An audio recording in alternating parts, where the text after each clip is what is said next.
Hello everyone, this is Satori Hyuga, aka Chibi Motoki.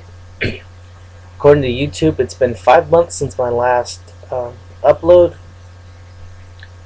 and to be honest, I think I might lose some friends with this video, and I know I'm gonna make enemies, but I feel this needs to be said. It's not so much a rant this time as it is a commentary, or even more so, it's just my observations. Uh, This video was inspired, or not really inspired, but I thought I should get it on the table now, by one of my subscribers. And Derek, if you're watching this, I really hope this doesn't strain any respect we might have for each other. I'm just making this video to tell you that I disagree with some things you've said about DMC, the new DMC game, and it just happened to fit the theme of my video today. I'll get that out of the way right now. There are a lot of things I don't like about the new DMC game from the trailer that I've seen, but I'm not chalking this up as a reboot. I'm chalking this up more as a an origin story on how Dante became so badass.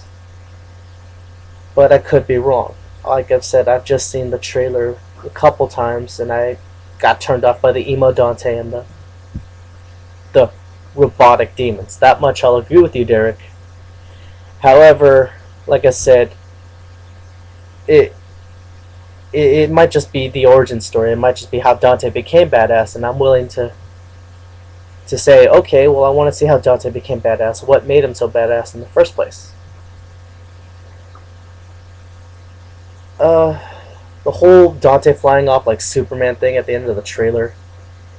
I I don't like that. But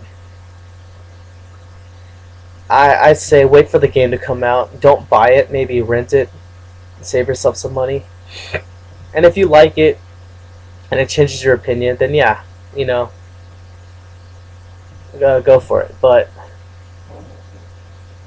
I don't know. In my personal defense, I'm not gonna buy it. I'm gonna rent it first to see if I like it. Uh, let's see here. So fans in general who are obsessed with the way things used to be, I'm willing to accept that have the innovation has to be put forward in order for a game to be new, in order for a game to keep up with the times.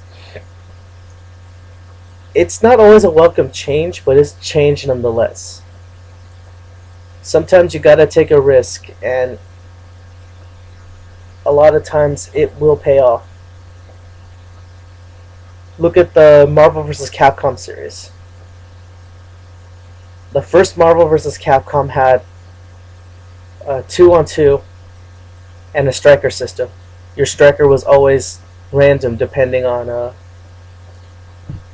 either how you picked, which I don't remember how to do in the arcades, or roulette system, which it would just go randomly, and then you press the attack button, one of the attack buttons, and it would stop on someone. This I didn't like too much because, if I remember correctly, it was mapped to one of your attack motions, which I didn't. Like I said, I didn't like it. It slowed down my combat severely.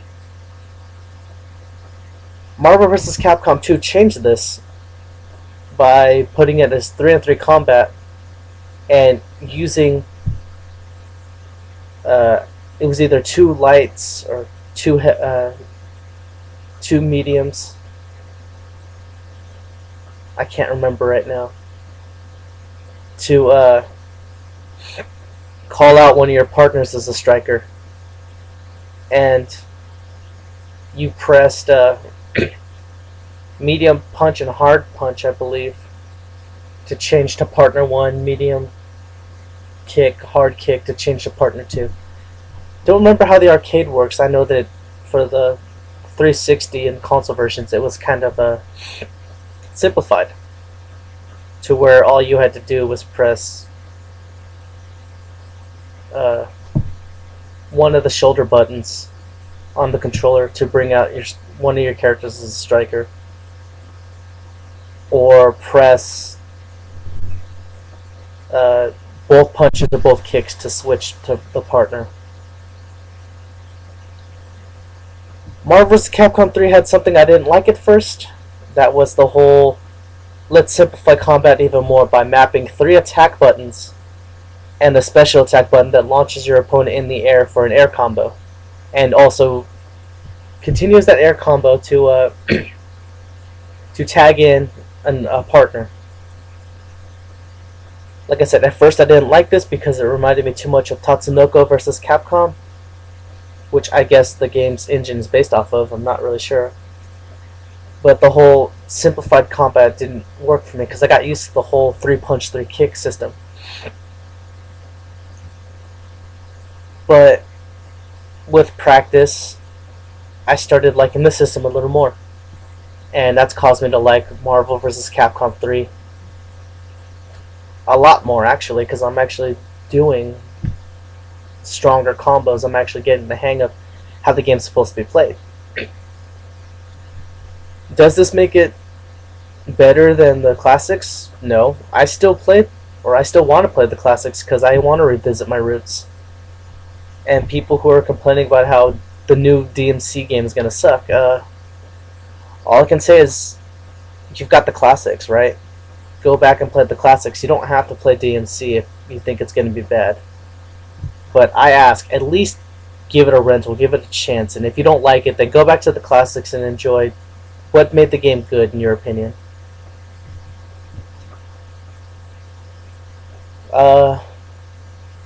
About obsessed fans in general, though, I've already attacked Twilight.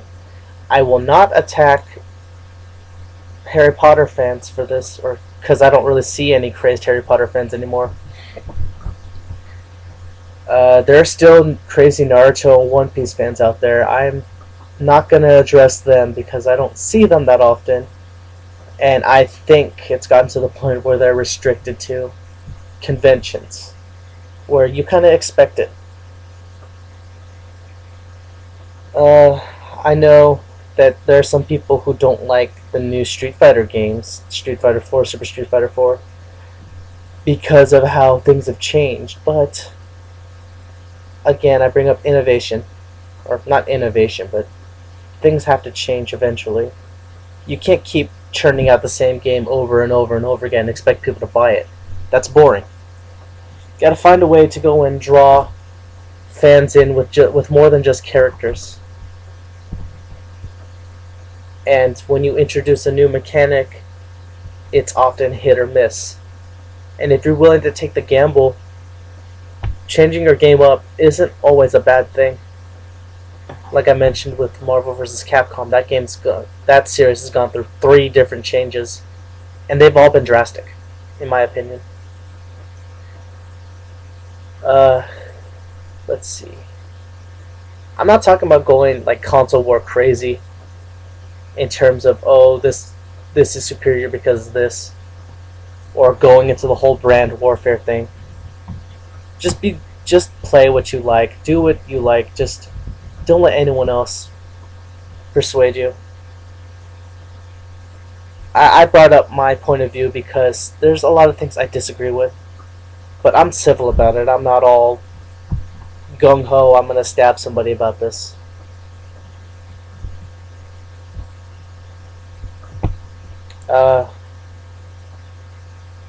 Wow, YouTube really has a 15-minute limit. I can't talk for 15 minutes, and I know I'm rambling right now, but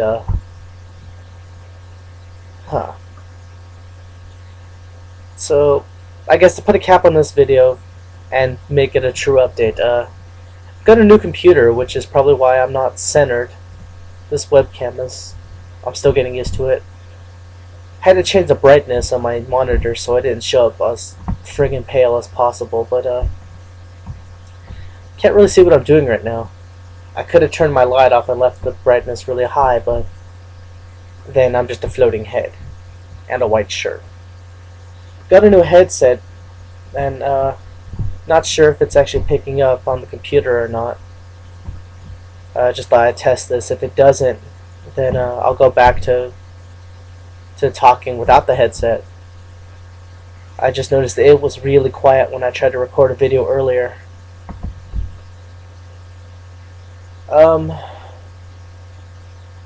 Not sure what my next video should be about. I'm probably going to disappear again for another 5 months and wait for inspiration.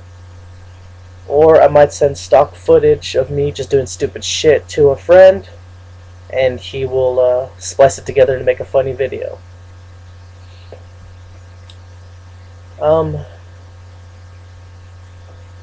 Yeah, I guess that's about it. This is Satoru Hyuga, aka Chibi Motoki, signing out. And if you've got any ideas for what my next video should be, go ahead and send them to my inbox. I need as much inspiration as possible. And yeah, I'm probably going to stand at the radar again, so peace.